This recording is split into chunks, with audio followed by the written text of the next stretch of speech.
Welcome to everyone.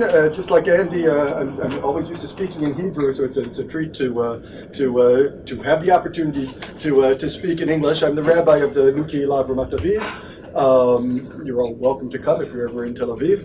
And we have a session today on Adama and Masorti Judaism, and I think it's very indicative of our movement that even though this is the English session and there are all these Hebrew sessions, even in the title of this one, we couldn't escape the Hebrew completely, because so much of what we stand for as Masorti Jews, as conservative Jews, is the centrality of the Hebrew language, Jewish civilization, all of what unites us in culture and in language is such that even the wordplay that we have here in Adama, we needed to keep in the original, and we needed to bring people back to the sources.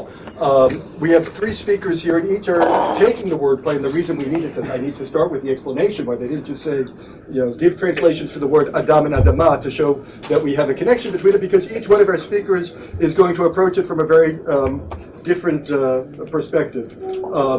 We have the three speakers who will address us today are Rabbi Dr. Alon Silverstein, Rabbi Yoav Ende, and Professor Alon. Each one will speak separately. We'll give them each 15 minutes to present their own words, and we'll give you an opportunity to address each with questions after they speak individually. And if there's still time remaining, we will have questions for all of them at the end. My job here as the moderator, thank you. My job here as the moderator is only to make sure that they keep to their times. It's the only thing I'm being judged on. So with your assistance, we're going to keep to that. So we're going to begin with Rabbi Dr. Alon Silverstein. He's the president of Merkaz Olami, the past chair of the Masorti Foundation, past president of the Rabbinical Association, Rabbinical Assembly, and Masorti Olami, and he will be speaking on seeking a strategy for keeping diaspora Jews engaged with the land, people, and state of Israel. Thank you. Thank you, Jeff. I was asked to speak about the issue of how we can best change the narrative with regard to Zionism, which increasing numbers of Jews have difficulty feeling comfortable addressing, and then I was placed into this session. So I would just want to say, so I'm interpreting Adam and Adama as Adam are the people, the Jewish people around the world, how we can best feel comfortable speaking about the Adama, the land, people, and state of Israel.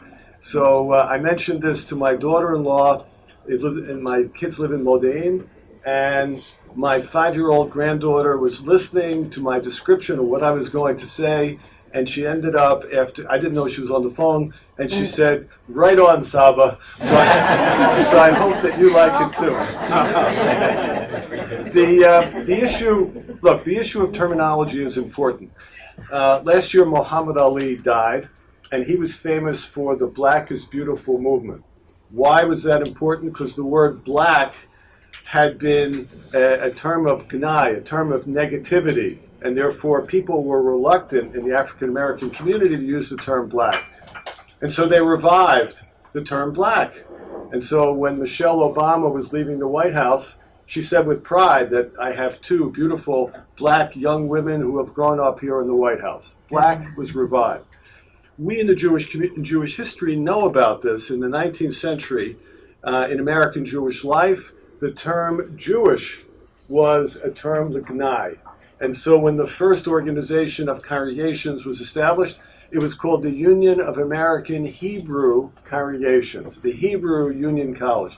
People stayed away from the word Jewish. But when Eastern European Jews began to arrive, the term was revived. So by 1886, we had the Jewish Theological Seminary.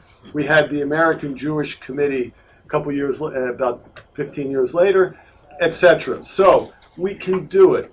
Zionism, the problem with the term Zionism, I would posit, it's not a big chiddush, is that people identify the word Zionism with a specific politics, the politics of the current government. The prime minister has been the prime minister in the minds of particularly younger American Jews. He's been the prime minister forever. And therefore, it's that politics that people identify with Zionism. I would like to suggest to you that we broaden the discussion about what Zionism is, and that's a way to revive conversation. I'll give you an example. When I came to my kihlah, to my community as a rabbi, and I'm in my 39th year, so it's been a long time. When I came there, people would say to me, Rabbi, I am not Shomer Shabbat, therefore Judaism, which is observance, isn't something I find meaningful. Because I would be a hypocrite to say I find it meaningful because I'm not Shomer Shabbat. And I said, let me explain to you, Judaism is Torah, Avodah, and Gemilut Chasadim. It's Torah, which I call head Jews, people who are engaged in Jewish ideas, learning, values, wisdom. It's Avodah Shebelev, people involved in spirituality, prayer, and those are heart Jews. And then it's Gemilut Chasadim, people trying to transform the world, and that's hand Jews. When I explain that time and time again to people in my community, they now say to me, Rabbi, I have a piece of all of that, but I am primarily a head Jew. The learning aspect is what grabs me. Or they'll say, I am primarily a hands-on, transforming the world to be a better place Jew. So that has gotten many more people into the conversation. Zionism, I like to suggest in this brief presentation, I'm not going to use 3 H's. I'm going to use 4 S words. I would like to suggest we have conversations about Zionism as spiritual Zionism, I'll describe it, as self-esteem Zionism, as security, defending Jewish lives Zionism, and as service to the world Zionism. Each of them is important. Each of us has some of that in our lives, but different people have different amounts. First, spiritual Zionism. Chancellor Eisen just came in. He has said that the newborn state of Israel is the most important thing to happen to the Jewish people in 2,000 years. What does one do in the face of such a blessing unavailable to our great-grandparents, but available to us? The spirituality of the land, people, and state of Israel is atzum. I have taken, in my years in my kihlah, I've taken group trips to our congregation with the local Catholic Church here to Israel. It's for a specific reason, because we follow their spiritual experiences in their sacred spots in this lovely, incredible, sacred land, and they follow us in our spiritual spots. My people were blown away in a positive manner watching the spiritual impact of being here upon the Catholics, and it enhanced theirs. Jews on the left and on the right, who differ politically, found the spiritual experience. As Heschel said, it is the land, the only land where the Bible is at home, where the most sublime moments of encounter between God and the Jews of old took place. In Israel, our body chemistry can be ionized, or should we say Zionized. So, second example is self-esteem Zionism. Identity, pride, includes the desire to be part of something larger than ourselves, to take pride in a narrative that is uniquely ours. That desire is hardwired into our neshama. It's part of who we are as human beings. One of my professors in my PhD studies at Columbia years ago, Arthur Hertzberg, Alav Shalom, he used to say to us continuously that to fully be American, a disciple of Mordechai Kaplan, to be fully American is to appreciate that we live in 2 civilizations. Irish Americans, but proud of their Irish ancestry, whether they've lived there or not. Italian Americans, the same thing. Hold that thought for a second. I remember the self-esteem Zionism I experienced when I arrived in Israel for the first time in 1972, where we would land on the tarmac and people would kiss the ground. As Herman Wouk wrote famously, writing about this, that this was something that was, incredibly powerful. I remember the first time that day I stepped onto a bus, And somebody said to me, I asked them directions to which stop I'd be getting off. And they said, well, how come you don't know? Haven't been here before? I said, no, my first time in Israel, I arrived this morning, and they said, take my seat. And I said, I'm a young guy, I don't need your seat. They said, no, we've been holding this seat for you for 2,000 years. Self-esteem Zionism, if you haven't read Daniel Gordis's book on the promise of Israel, he describes two types of peoples in the world. The Spanish, French, and Russians, category 1. They have a nation state. The Tibetans, Chechens, Basques, category number 2, without a state. If you have a state, you are actors on the world stage. If you don't have a state, you tiptoe around. Other people act upon you. Your self-esteem is diminished. Jews in America were that way, not only immediately after World War II, but down until June of 1967. The Six-Day War is what transformed the identity of American Jews. Yossi Klein Halevi has said it was the Six-Day War that meant diaspora Jews had overcome their inferiority complex. We didn't feel fully American until we had a proud state of which we could identify, like the Irish Americans, the German Americans. Self-esteem Zionism is the second. The third is security Zionism. For me, what is seared into my soul is the, you've heard of Michael Levin, Zichrono Livracha, who was a Chayal Boded, a graduate of Camp Ramah, USY, and Nativ, etc., etc. The Levins are our best friends. And Michael Levin embodies security Zionism. He was a center-left Jew who was the grandson of a Holocaust survivor who survived Auschwitz and fought with the partisans. Another grandfather who fought in the U.S. Army. He firmly believed when people are in trouble, you have to fight to defend the lives, and we as Jews have to fight to defend Jewish lives.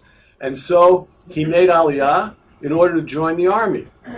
And he tried to enlist in the army, didn't speak Hebrew, 5'7", 118 pounds, they wouldn't take him. He broke into the induction center. Broke into the induction center from the back, climbed on a dumpster and came through in order to enlist in the army. They couldn't believe it, so they said, you're in. Then he wanted to be a paratrooper. They had to put weights on him so he'd come down when he parachuted. He became an officer in the paratroopers. His life was dedicated to defending Jewish lives. And when he was tragically killed, I was with his beloved family when I came with them to Israel for the Levaya at Har Herzl. It was Tisha B'Av. We didn't think there would be a minyan because they had no family here in Israel. There were 3,000 people, all walks of life. Everyone is unified, wherever you are politically, on the issue of the security Zionism. And last is the issue of service to the world Zionism, that you can have different ways of approaching Zionism. For some people, the most important is service to the world. Israel gives Jews a platform to share with the world what we have to say about our values of honor, of courage, of freedom, what Andy just talked about a few minutes ago, to be a light unto the nations. Golda Meir, in tribute to the ideals of Herzl, way back in the late 1950s, established Mashav. Mashav enables Israeli agricultural technology and drip irrigation and so many things to transform the needs of starving people in third world countries. The family in my congregation, Judy and John Craig, wanted to create a tzedakah, eliminate poverty now. They had the means to do it. And they wanted to help people in Niger and Kenya. And so I said to them, if you want this to happen, what you have to do is you have to come to Israel and you have to speak to Alon Tal. And through Alon Tal, they were able to bring engineers, sponsored training done by Alon's colleagues at Ben Gurion University, to be trained in the technology to go and to maximize and saving the lives ultimately, and gaining self-sufficiency of countless numbers of people, and they built upon that. Netanyahu was in India. They just signed the WaterGen contract, taking water literally out of the air to combat the drought. Israel Aid, emergency rescue, Sally Abrams wrote a blog post recently in which she said, it was entitled, "Israel is the friend who shows up." And Israel is there at every tragic situation throughout the world as a great blessing. I could give you many more examples, service to the world Zionism. So in conclusion, when people tell you, we are frustrated to talk about Zionism and about Israel because this endless, impossible, off-putting situation of the peace process and settlements and the occupation, etc. I agree with all that frustration. But we have to change the conversation. Adam and Adama. Israel is too important to the Jews outside of Israel and inside of Israel to enable the dialogue to end and to enable speaking about these subjects to be impeded. So we have to remind people this is a multifaceted dimension of our lives. Some of us are service to the world Zionists. Some of us are spiritual Zionists, Yediat Haaretz, experiencing and walking the land. The people on our trip with the Catholics, we walked in the Negev, where the Avot and the Imahot walked. It was incredibly powerful. Some of us are security Zionists, and some of us are self-esteem Zionists. And with all of its imperfections, Israel, as a modern state, Israel is a country that is no less than a miracle. Thank you.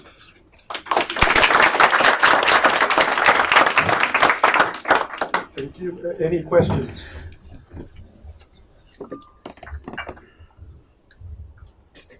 Okay, so we'll reserve the questions for the end. I think we'll go straight to Rabbi Yoav Ende, who will be speaking on similar issues or a different angle to the Adam and Adama question.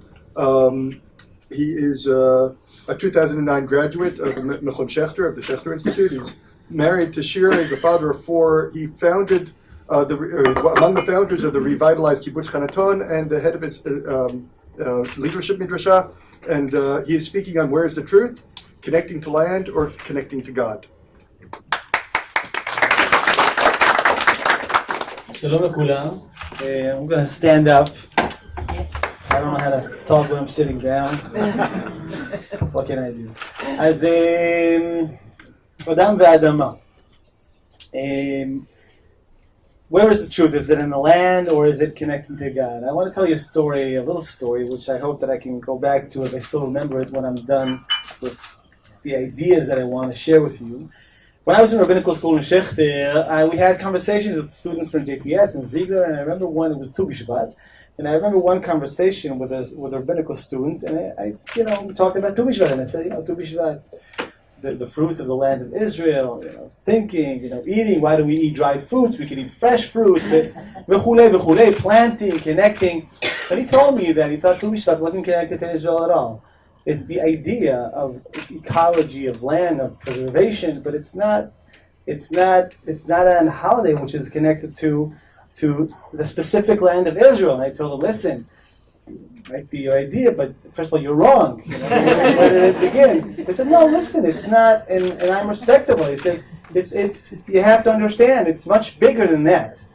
And so, except for understanding the big gaps that we have and a lot of learning that I had to do understanding about ideas, it was really where, where is the essence? What does Judaism teach us? And so I want to follow that and talk a little bit about Adam ve'Adama and maybe about Masorti Judaism, because I think and Rabbi Alon talked about this, about how can we make these ideas concrete and comfortable with us. But I think conservative Jews, we're comfortable with not, from my experience, we're comfortable with feeling uncomfortable. Right? I mean, if you're feeling too comfortable, something is not right. So, you're always on the other side. Either you're religious or secular, right wing or left wing, because we understand complexity. And that's good. But we also have to aspire for the truth and not to give up on the truth and to seek for the truth. Even if though we know that it's not only us who hold that truth. But where do we find that truth, that meaning of Adam and Adama? So let's go to Tzionut, and we all know Aleph Dalet Gordon, which talked about Chazara Lateva, coming back to the nature, coming back to the land, to the earth, and that would actually enable us to come back to ourselves. Okay, Zionism said we lost ourselves. We are disconnected from ourselves because we disconnected ourselves from the land, from the Adama. Let's go back to the Adama. Let's get perspective on this world. Let's actually work and not only talk about big ideas. And then we can actually find out who we are. He said it's not to be, we're not the, אנחנו לא אדון ואנחנו לא עבד של האדמה. We're not the we're not the master and we're not the servant, but we are a partner of the Adama. And we have to find ourselves to go back to the Adama, then we know who we are. And of course, he is talking against what is called Shlilat HaGalut, against all, against most of the Jewish history, maybe. Not most, but a big chunk of Jewish history, which we were not farmers, and we found ourselves learning Torah more and more and more to finding who we are through that Torah, who we are through those big ideas. We found the truth in seeking through our texts. So because it's Tu B'Shvat, and I want to learn a text with you, which people who were in Chanaton yesterday, we also touched, so I'll try to make it a little bit different. And so let's just hand these out. Just take one. Okay.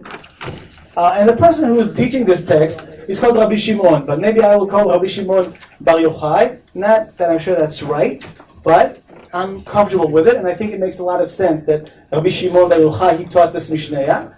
And Rabbi Shimon Bar Yochai, as you know him, he's a great mystic person, right? He's always seeking for the truth, and he's saying, where is the truth? Is it here, or is it there? And of course, we know Rashbi is the most spiritual person. He, according to tradition, he wrote the Sefer HaZohar and all the big stories, and he's actually calling the work of the land Chayei Sha'ah, right? The temporary work, and Chayei Olam, the truth, if you want. We find the world in prayer, in learning Torah. So, thinking that we are in Tu B'Shvat, I think this is very suitable. Rabbi Shimon says he was walking on the way and repeating his studies, right? It was Torah Sheba'al Peh, the oral law. They had to repeat what they studied, and interrupts his studies and says, how lovely is this tree? And how lovely is this newly plowed field? Scripture considers him as if he is liable for his life. So Adama Gordon said, if you want to know who you are, you go back to the land and you work the land and you understand who you are. And Rabbi Shimon says, if you stop learning Torah for a second to look at this world, then it's such a big sin because you're liable for your life, because you're letting Torah go, and you're letting yourself go, and that's it. The world will not be a world of mashma'ut. So where are we? Where are we as Masorti Jews, as Jews bichlal or Tzionim? Are we? Should we work the land? Is that where we are, or should we be in the Torah? And of course, we know we can say, "Oh, this or this." We want to be in both places. So, of course, the Kutzker Rabbi has a great interpretation, which I talked about yesterday. And I'll say this again. He says, if you have to stop learning Torah in order to look at the land, and in order to look at the plowed field, then your Torah was not a Torah at the first place. You're learning something of your own, but it's not Torah. If you're learning Torah, you don't have to stop learning Torah in order to look at the world around you. Now, if we bring this back to practice, in Chanaton we have different programs, and I have a post-army program with people who come to live for 7 months. They work in agriculture from morning till noon, and then from noon to night they study Torah on the broader sense. And we believe that these two components are crucial. First of all, if you work the land, you have a different connection to the land. It's a different language that you own. It's like if you learn law, you can see this world through a different perspective. So if you don't work the land, you're missing out. That's the first thing. I mean, you're a complete person, but there's something that is not there. And that's, first of all, to know. And of course, the other idea is how we teach our Torah. Now, I want to say about, as a conservative rabbi and a person who grew up in this movement, and we are a movement of ideas. We're not Anyways, we are a movement of ideas. We're not an agriculture movement. We're not we talked about a settlement movement. We do have people who do things, but as a movement, we talk about ideas, we talk about ideals. And the question is where we are compared to those ideals. So, again, Rabbi Silverstein said before that if you feel that if you're not fulfilling your ideals, you're feeling kind of hypocritical, as a hypocrite, right? I have these big ideas, but my life is different. I'm not fulfilling my ideas. And so we all want to be authentic with our life. We all want to be people of truth. So we don't want to feel that way. But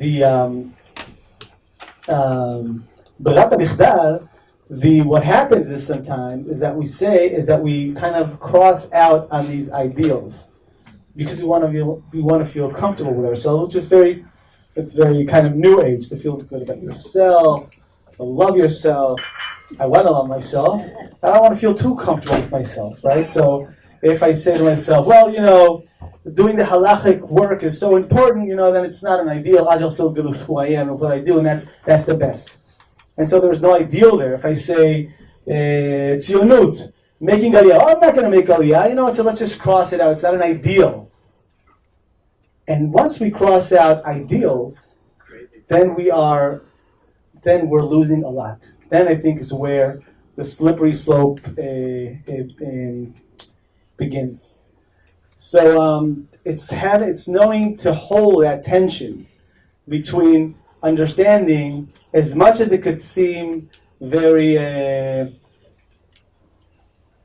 very narrow, is working the land, working this land. Not only, I'm not saying, but is being connected to the land and to the work, which doesn't move your brains, but is understanding and feeling where things come from, even though if you're not going to be a farmer, and also learning Torah, like there is no tomorrow, if you want, in order to seek for the truth. If we have those two coming together, then I think we'll never feel 100%.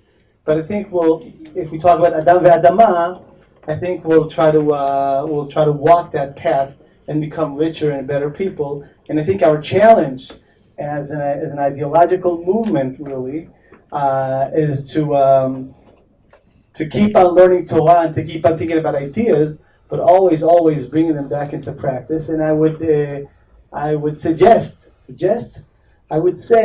that Israel just gives great opportunities in that sense of people who understand that the idea and the work itself are shaping our shared future. Today.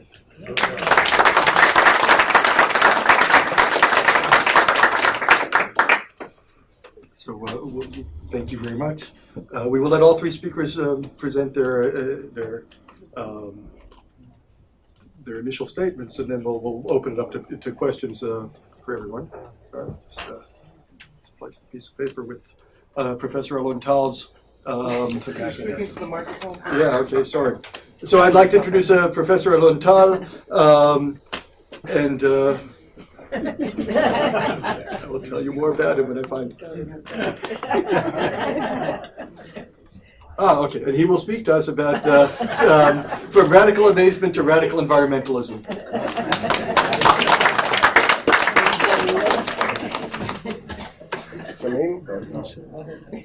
All righty? No? How about that? Or you can talk. I'll just talk loudly. It's never been a problem for me in the past. First of all, I want to say how delightful it is to be here. Chag Sameach for everybody, and it's wonderful that the Masorti, it's a shame we had to wait 10 more years, but brought us all together, and it's really it's a celebration. Today's the birthday of the Knesset as well, and today's the birthday of the trees. Now, as somebody who has spent the vast majority of his adult life trying to reconcile this notion of Judaism and environmentalism, which I often feel are essentially synonymous, I find often that I'm troubled. And so I'm going to try to be a little bit provocative and maybe push us a little bit out of our comfort zones as Masorti or conservative Jews. When I was thinking about what I would say today, and I've spent a lot of time sort of looking at lately about data, but what's happening on the planet in terms of our astonishing loss of species and the global warming. I'll get more into that later. I often thought, well, what would Abraham Joshua Heschel have said? Because if there's any, I should say, inspirational Jewish visionary that has made me think about these issues of our relationship with the planet, certainly Rabbi Heschel had more influence probably than anybody else. And the only frustration in talking today was that they put this session in, so I'm going to say a word or two about Heschel because I don't think we can talk as conservative Jews about an ecological ethic without speaking of his great, his brilliant paradigms and ideas. Personally, I first was actually exposed to him when I was 18 years old. I went across Europe with some fraternity brothers, not Jewish, and found myself 3 days hiking from France into Spain all by myself because I needed a break from them. And I didn't have a tent, but I had this book I'd gotten for bar mitzvah from the synagogue president of Bethel in North Carolina, God in Search of Man. And I don't know why, but somehow it ended up with me, and Jews sometimes don't think there's anything like a coincidence. And so there I was reading this, and I really think it changed me. And here I am years later in Israel and thinking about these issues. But at the heart of Heschel's, of course, ecological ethic was this notion of radical amazement. And a lot of you probably heard this before, but for those who are not familiar, I'll make a very brief quote just to give us a sense. Wonder or radical amazement is the chief characteristic of the religious man's attitude towards history and nature. As civilization advances, the sense of wonder declines. Such decline is an alarming symptom for our state of mind. Mankind will not perish for want of information, but only for want of appreciation. The beginning of our happiness lies in understanding that life without wonder is not worth living. What we lack in will is not a will to believe, but a will to wonder. And so this whole notion of opening your eyes to the magnificent, extraordinary miracles of day-to-day life is something which has informed me. And I kind of wanted to know what Rabbi Heschel would, and try to think ahead, because there's no question about it, although he saw amazing things around him, he was not blind to the many flaws and maladies that this taking place in this world that needed to be mended. And I don't think that he would have had a hard time imagining just how horrific and acute the ecological crisis of the 21st century is. I think he would have had a harder time understanding the complacency of the Jewish world in general and conservative Judaism in particular to these crises that we face. Anyway, so I had this notion and I wrote it up in a blog because that's what you do today. So I drove yesterday to Tel Aviv University on the train. On the way back I wrote the second half and it came out today, but so I won't go too far from that. But I think that when we look at some numbers, we should stop for a second and think what this means. You know, the World Wildlife Fund made a study and came out with an amazing statistic that over the past 40 years, 52% of all the animals in nature have disappeared, are gone, okay? The unbelievable expansion of the human race has had a price, and there's a basic equation: more people, less nature. And so, as we are sitting here in Tu B'Shvat and thinking about the natural world, one should wonder, what did this amazing fact have any resonance? It didn't even appear, I think, in Israeli newspapers. Even Iton Haaretz didn't come with it. But I also didn't hear it resonating in the sermons and the agendas of Jewish communities across the world. When scientists tell us that we are in the midst of a sixth extinction, that animal species are disappearing at a rate 100 and probably 200 times more than the natural rate, where is the sense of commitment or urgency to do something? And we all know that Heschel was somebody who understood that you have this radical amazement with the world because it's something which eventually gives you, it's not something which is paralyzing, but it's something that mobilizes you.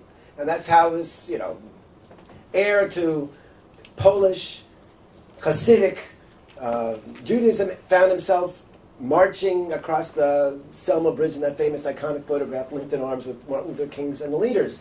And the question is, what would he be calling on the Jewish community to do when we face with these kind of facts? And I know that it's a lot easier to have a pleasant, organic Tu B'Shvat Seder, or to have a nice little tree planting ceremony, and think about the fact that we lose every year 350 cubic kilometers of ice in Greenland. But these are real issues which we need as Jews to start addressing more seriously. And I think that's one of the great messages today. Now, the nature of global environmental problems are sometimes so numbing that it's hard to find a concrete agenda. But surely in this Adama, this land of Israel, where we are so privileged to be part of it and to have this opportunity to take care of the land and be part of this Third Jewish Commonwealth, certainly we can be doing a better job. Because the numbers here are basically a reflection of the same phenomenon we see around the world. Every year, 20 square kilometers of open spaces gives way to housing developments and commercial real estate and roads. It used to be 10, but now it's up to 20. As we build 75,000 new housing units every year, an astonishing number. We see now that 1 out of every 3 species in this land, we have over 100 mammal species, which is an astonishing diversity because of Israel's unique geographical location. But 1 out of every 3 is now threatened with extinction. We're just seeing a crash. You used to have gazelles. You know, this was called the Eretz HaTzvi, the land of the gazelles. We used to have 15,000, then it dropped down to 1,200. For the first time, the IUCN called the Israeli gazelle a endangered species. Okay, this is on our watch. And so these are things that we can do things about. The fact that we went to Paris and we made a real commitment, and we haven't backed out of it. The Prime Minister Netanyahu gets it, unlike other world leaders that we know.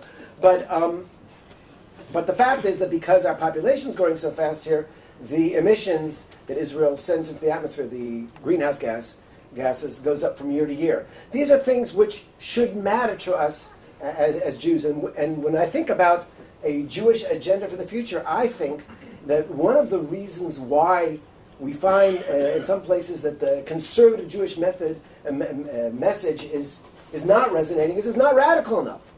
And that there are situations which require a radical response.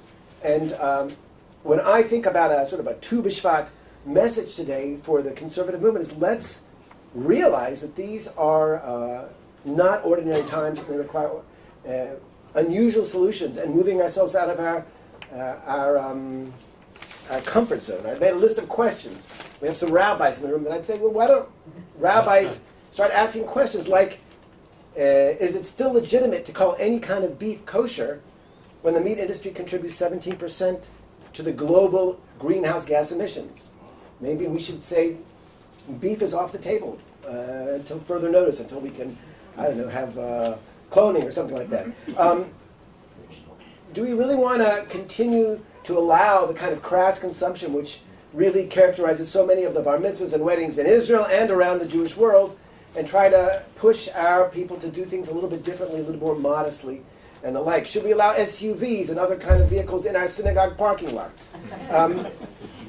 Should we, as Jews, still venerate large families? Now that we have essentially replaced the Jews who were lost in the Holocaust, maybe it's time to think about what the message is and line up with many rabbis in the Talmud who said 2 children is enough, or Reish Lachish who said in times of famine, ecological crisis, don't have kids at all. Do we really want to continue as such a part of the essential part of the, at least the Orthodox narrative in Israel, feeling that to be Jewish is to have large families? Maybe that's another question. And can we, as Masorti Jews, really get ourselves out of the sterility of the sanctuaries and move out into the natural world more in our prayers, in our daily lives, where it's so much more self-evident to be connected to a creator and what we need to do on this planet. So as I think about Tu B'Shvat this year, there's the famous line, Aziranu kol atzei yar, the psalmist said we need to, all the trees in the forest will rejoice.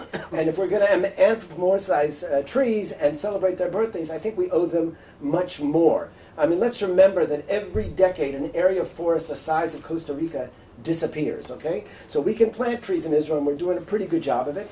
And I think the Masorti representatives on the KKL board have been at the forefront of those issues. But we need to do more because we're part of this planet. And radical amazement should be a formula for radical engagement.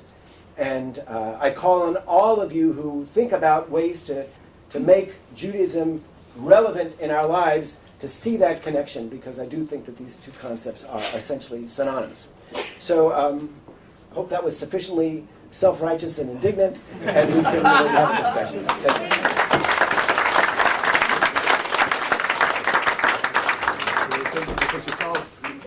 We will open up the room to questions and see if we can get any of them to expand more on what they've had to say. For Professor Tal, in regards to your book, it's kind of tangentially connected here. You know, it's down in the Negev, I see all this open space, but your thesis is that we have no more room here. And how do those fit together? Well, there's no question that as Israel looks to its next 8 million people, there's something called population momentum. So even if every Israeli moved to 2 children per family today, we'd be at 16 million people, okay? So as we look to 8 million people, in the next 30 years, essentially building a second state of Israel, duplicating what we have today, the Negev has to be a critical part of that solution. If we could move 4 or 5 million Jews down there, I'm saying Jews because that's the populations that are growing. The Muslim population is essentially stable. I mean, they have 40,000 births a year now, every year for 20 years. But if we could have those numbers go to Negev, it'd be fantastic. Look, I spent a lot of my adult life living in the Arava. My daughters grew up on kibbutz where they loved to see all the stars at night and walk around barefoot, but they want to live in Tel Aviv. And thank God we don't live in a country anymore which takes immigrants from the Haifa port and throws them in Yerucham and says good luck.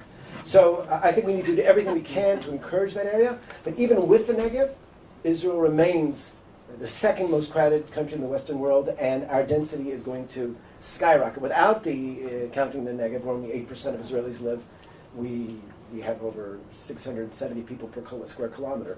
And anybody who has got caught in traffic jams or went to visit a friend who's stuck out in a hall in a hospital because there's no room in the hospitals anymore, or whose kids were in classes with 43 or 44 kids, I mean, knows that, yes, Israel's becoming a very, very crowded place, and a teaspoonful of vision says, don't think about 8.79 million, which we have today, but it's going to be 16 million. So that's really what has to drive us, I think.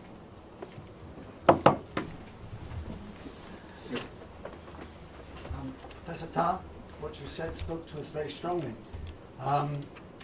One of Rabbi Heschel's students, Professor Arthur Green, last year came out with a religious, if you like, appeal, very much similar to yours, where he said every one of us should read each day of the week the Perek from Bereshit for the day, to remind us of our connection with the creation and the world. In addition to which, there are things which we can do as Jews without having to be connected to the land, and that's what actually was I'm not connected to the land, I live in the city, and so I can't feel that connection, but I do act to conserve water, to buy an electric car, to make sure my waste is minimal. There are things that we do, and that can be fed from our Jewish actions, our Jewish thoughts about our connection with our environment. Sorry, it's not a question, it's more of a statement. There's 2 of the greenest rabbis that I know sitting next to me. Maybe they want to respond, because the truth of the matter is that conservative Judaism has an astonishingly eloquent rabbinate, and over the years, many, many wonderful things have been said. So I'm sure that Rabbi Silverstein would have something to say on those issues. Well, look, we're not perfect, but we try to really push this agenda. I mean, one of the things, I'm the president of Merkaz Olami. So, and I chair the committee in the World Zionist Organization. It's kind of the handout aliyot of the various presidents of organizations. I chair the committee on Zionist activities in the diaspora. That department has what they call Beit Ha'am, educational materials that are distributed for use throughout the world. The Beit Ha'am material that was just produced and distributed throughout the world, which we, through Merkaz, have sent to Merkaz chapters in 15 countries, is today a Tu B'Shvat Seder, but it's totally environmentalism.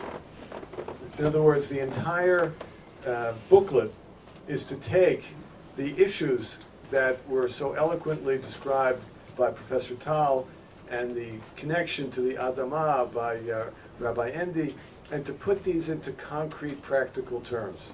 So we try more and more to make an impact, and it is a high priority for our movement. We were in coalition with the Green Party which Alon was really at the forefront of in terms of the World Zionist Organization. So we just need to become bigger.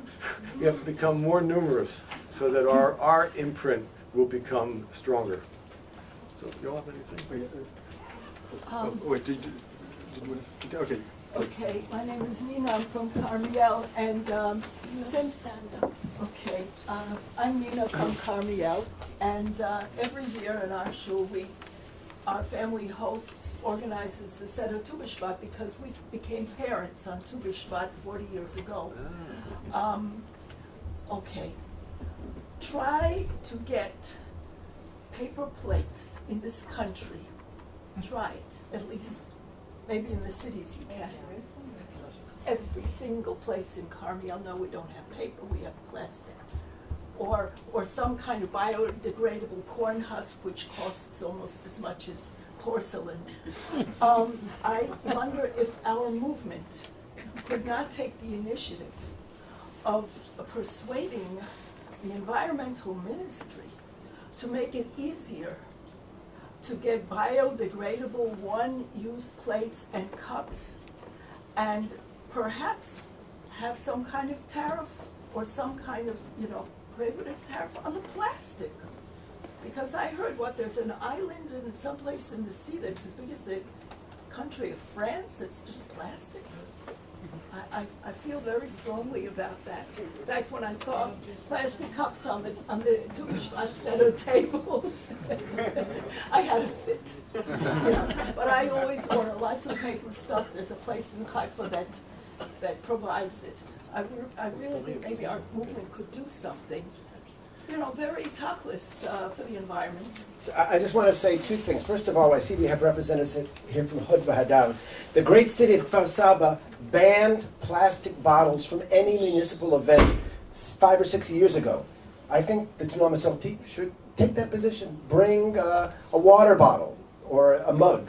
No reason we need to have more plastic. So I salute that idea. And we do know that in Israel, people are responsive. And these teeny, even symbolic tariffs, you want to call it, make a difference. We started paying for plastic bags in our supermarkets. Yesterday, it was in the news that there's been an 83% drop in consumption of plastic bags, even though there's only 10 agorot. Fine, it's this notion of a nudge. Richard Thaler won the Nobel Prize for economics for that this year. That's exactly what the book was called, Nudge, just on those kind of little things. So I think Israelis are responsive and they get that message. And I think it's a great idea to figure out a way to make a tariff on tzalachot chad pamiyot. It's very important. Start with our movement. Yes, please.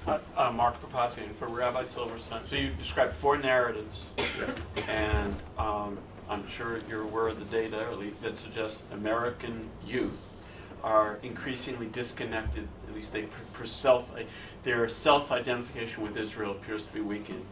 So if you were king, which of those 4 narratives do you think the Masorti movement needs to play better? Okay, thank you. Look, I could give my interpretation of the data, which is a little bit problematic the way it's spun, because if you look at the attitudes towards Israel, connection to Israel, attachment to Israel, by people who have not yet married, haven't yet had their first child, have not established their career, have not established their place of residence, and that age is elevating compared to 25 years ago. If you look at the annual data in the U.S. on attachment to Israel, conducted by the American Jewish Committee and others, the truth is people age into attachment to Israel. They start off with a much lower percentage. So part of the problem is that is it what I call a gee whiz graph. People are, and this is kind of my own academic training with a PhD and that stuff, but people age into, so there's a distortion. On the other hand, I think our movement is unique among religious movements in its diversity. We have people on the, not far right, not far left necessarily, but center and center left and center right, which means we have different people who will resonate to different parts of that 4-part agenda. People center right will tend to resonate towards security Zionism. People center-left will tend to resonate towards service to the world Zionism. Brandeis called it mission Zionism. And I think the issues of spiritual Zionism and self-esteem Zionism could go either way, depending on the way it's presented. My advice to our movement is to give people the sense of the multi-impacts of Zionism, the diversity of Zionism. We've always been strengthened, as Rabbi Ende says, Yoav said, by nuance, by complexity, by alternatives, by diverse opportunities. That's kind of what I'm suggesting. Thank you.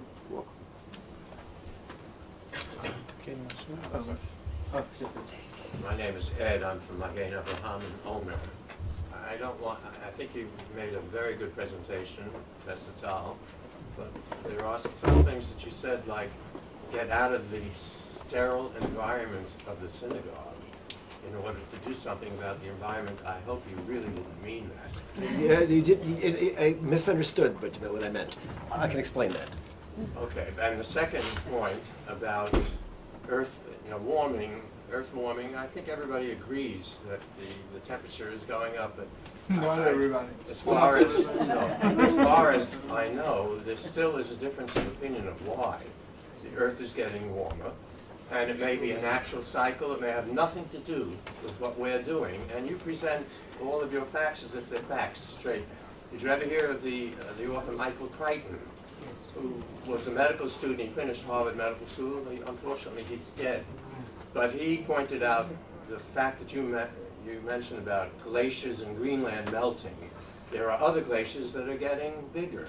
I'm not familiar with those great glaciers, but I would say two things. First of all, how many of you remember from a summer camp, a Friday night service, outdoors, welcoming the Sabbath with the nature around you? I know that for me, those kind of experiences are great. And I think certainly in Camp Ramah in Israel, when I talk to my daughter about it. So I'm not saying, I'm the Gabbai in my shul, so I like my sanctuary, I feel comfortable, it's my premos. But it's nice every so often to go outside and look at creation directly and remember and be inspired by that. So I don't want to be considered that I'm belittling synagogue culture. I'm just saying that when we go to a lot of synagogues, it feels sterile, particularly for young people, and I think we could do a more creative job to reach out. And with regard to the question of skepticism, ask a question, I'll answer it. It could be that the 3%ers, now even less of scientists who questioned the anthropogenic causing of global warming are right. But today, when 98 to 99% of scientists think that Michael Crichton was a crank on these issues, is superficial, and certainly was not a climate scientist, a geologist, whatever. So I think that it's good for the conservative movement to line up with science and not with the advocates who are paid for by the oil industry. That's my own personal opinion. There was a time when 100% of scientists thought the earth was flat. Oh, come on. So That's a long time ago. They were wrong. I'm going to address a question to the three of you. The panel today is about Adama Masorti Judaism, and this is and the three of you focused your remarks on how that relates. The Adama relates here in the state of Israel to our Jewish communities, because this is the English panel today, and we have people from all over the world, and we're part of a larger movement. I'd like to ask you all to address how you see these issues might be the same or different for Masorti Jews here in Israel, and how it might be addressed by our Masorti and conservative congregations throughout the world. Well, look, from the point of view of Merkaz Olami, and I see some of my chevra are here, which is great, that it is very important for our movement to identify the religious concerns of conservative Masorti Judaism in the broadest possible manner, to show how our approach to Judaism is relevant to the types of concerns that people in those communities see as dominating their lives. So for environmentalism, ecology, whatever your perspective is on it, is increasingly, appropriately perceived as very important to people. If our movement does not address an approach to concerns for the environment, we're becoming obsolete. And that's one major example. There are a multitude of others. So more so, for younger people, but for all ages around the world. We have material.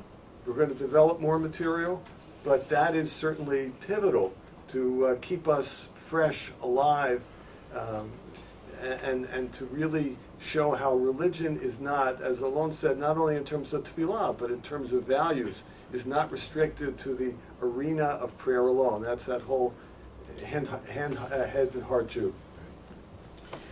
The first thing I want to לתקן משהו in my talk, which maybe I didn't explain myself good enough. So it's not about either learning Torah or either working the land of Israel. It's about taking our thought into concrete measures. So of course, if you're an environmentalist, if you care about it, if you do things that make this world a better world and a more healthy world, that's being active. That's kind of touching the ground.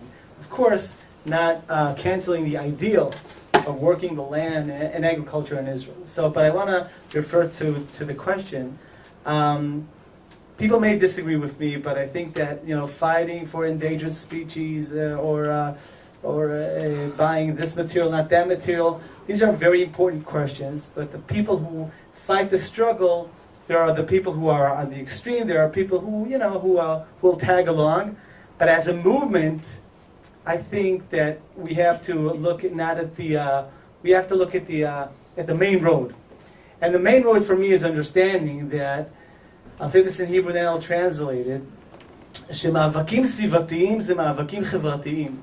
That environmental struggles or challenges are social challenges, and so I don't want to see a movement, fighting a unique struggle that is connected to environmentalism. But the main road is understanding that when we fight for environment, we struggle for people. And I'll give you a little example, which will, I think, explain what I'm trying to say. I live in Hanaton. Hanaton is next to Haifa. In Haifa, we have Batei Zikuk, which oil refineries. Okay, so we have that big, thank you, oil refiners. And the people that live next to these oil refiners are affected more than anybody else in their health. Now, the people who can't move are usually people with the less money to move. So we're all affected by that, but some of us are not affected as much. And when we pollute our water and pollute our air, the people who are affected more are the people who can't get away, okay? So we have to understand that social, environmental struggles are not only saving that bear that we wanted to make it, and it's very important, right? It's a great symbol, but are fighting for society, fighting for people who can't fight for themselves, changing not only next generations that will have a world to be in, but today. So I think that's the main perspective that I think that that as a movement doesn't matter where we live, we can take. It's an axiom of environmental activism that you want to think globally and act locally. And so I think there are certain things that are wonderful about the fact that Judaism today, and conservative Judaism, exists strongly in Israel and strongly around the world. And one side can challenge the other. I don't think there has to be. I know that, for example, on issues of homosexuality and conservative Judaism, the American community was way ahead of us in Israel. I think it took us a while for us to catch up, but that was good that we were challenged and move forward. I think, and some of the environmental issues, maybe in Israel we should be a little more radical than the Americans and pull you along. I don't understand why it is that every synagogue in the world, or the rabbis of the conservative movement, wherever they are, say there's climate march once a year. We're going to be there. That's where we're on the side of. Okay, that's what we believe in. And we're trying to return the harmony between humans and the natural world. That's what it means to be a Jew. That's what it means to take care of God's creation, and to reach in and find both the global issues, but also the local ones, be it in the issue of recycling or whether it's a question of preserving species. But I think there's a lot of things we could do more, and I think it would inspire younger people to see that to be a conservative Jew means that you are linked to some of these, what you'd say, existential challenges which humanity faces on the planet. Anyone have any additional questions? I have just a comment. Excuse me, maybe this is not in the tenor of things, but You have to stand up. oh, I mean, Rabbi Shimon. You said this is Rabbi Shimon Bar Yochai. Might be. Might be. My question. I mean, he says anybody who looks and admires nature. I mean, bitul Torah. On the other hand, wasn't it so that for, I don't think, 12 years he hid from the Romans in a cave, and his wife and others kept them alive with carobs or with figs that they gathered? Figs that they gathered from where? From a factory?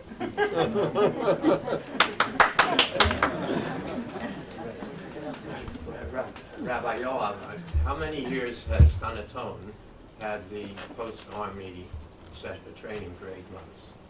Just began. Just About 8 months ago. We're in our second semester. my question is We have another question? Comment more than a question. I think that environmental issues are an issue that you have to compromise on, but you have to manage carefully.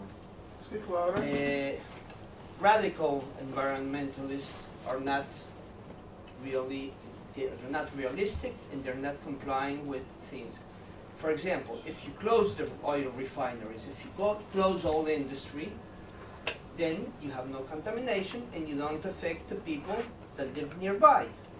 But they don't have jobs, they don't have clothes, you can't buy things. So you have to have a compromise between social and environmental. You have to use what we are given on the world in an intelligent way. Eating beef cattle might be one of the greenhouse effect gases. But what's increasing the temperature in the world is the carbon monoxide that was stored below and not the one that's in the biosphere. So I think we should manage things. What the Masorti movement should take in account is the issue that we have to be conscious about what we're doing, and we should consider what damage can be done and what alternatives we have, but not go into a radical camp. I just want to say a small word. I actually agree with you. I just want to tell you that the reality is that now, I think about a day ago in the court, there was an issue about, do we enlarge those oil refineries? It's about getting bigger and understanding that what they do is 50% export. So, and the people that are paying are people who are living next. So I'm just saying, we don't have to be radical, but we have to understand that sometimes reality is outrageous. So, and in that sense, it's not a zero-sum game, but it's definitely understanding that there's a lot to do. Two things. First of all, methane is 22 times more powerful than carbon as a global greenhouse gas. So that's the problem with the cows. I think that we want to realize that we're part of a great tradition, and the prophets weren't cautious and didn't do a cost-benefit analysis. They saw injustice and they called it out. Okay, and if people are sick and dying in Haifa, okay, has a cancer rates far above it. I mean, I filed 3 suits against the oil refineries, and as a result of that, their performance improved. We didn't call it close them down. We just said it's criminal to poison people, and that's what the law says. Okay, so I think that we can be a little bit more self-righteous. Believe me, there's an Israeli government which knows very well how to protect economic interests. But I think a spiritual movement is our goal is to let them know when they're failing us, and then they can do better.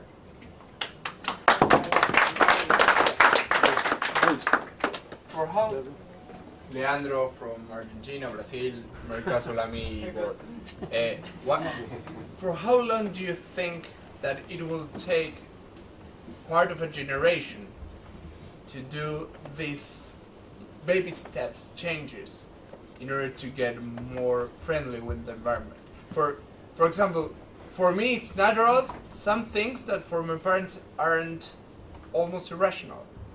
And I hope that for my daughter, things that I do, like recycling for me is natural to recycle, for her will be like, no, we have something else now. So what's the pay for that? How can we accelerate that? I first of all agree that in some areas there's no choice but to make baby steps, but in some areas, for example, if scientists are saying there's a tipping point beyond which things cascade out of control, even if we're not sure, a precautionary process, we don't want to get there. So on some issues, certainly on the issue of biodiversity extinction, that's forever. You can't make mistakes. I think we need a more urgent agenda. In other areas, I think we can see general progress. Israel's environment, in many ways, is better today than it was, say, 25, 30 years ago when I first started working in this field. But when I look at the global trends, they're not happy. And so we have to have a sense of discomfort with that and fight it. By the way, just a point of personal privilege, I'd like our friends here from the Tanua to know that we do have representatives from Argentina, Brazil, Uruguay, Moscow, from Paris, from there are other countries.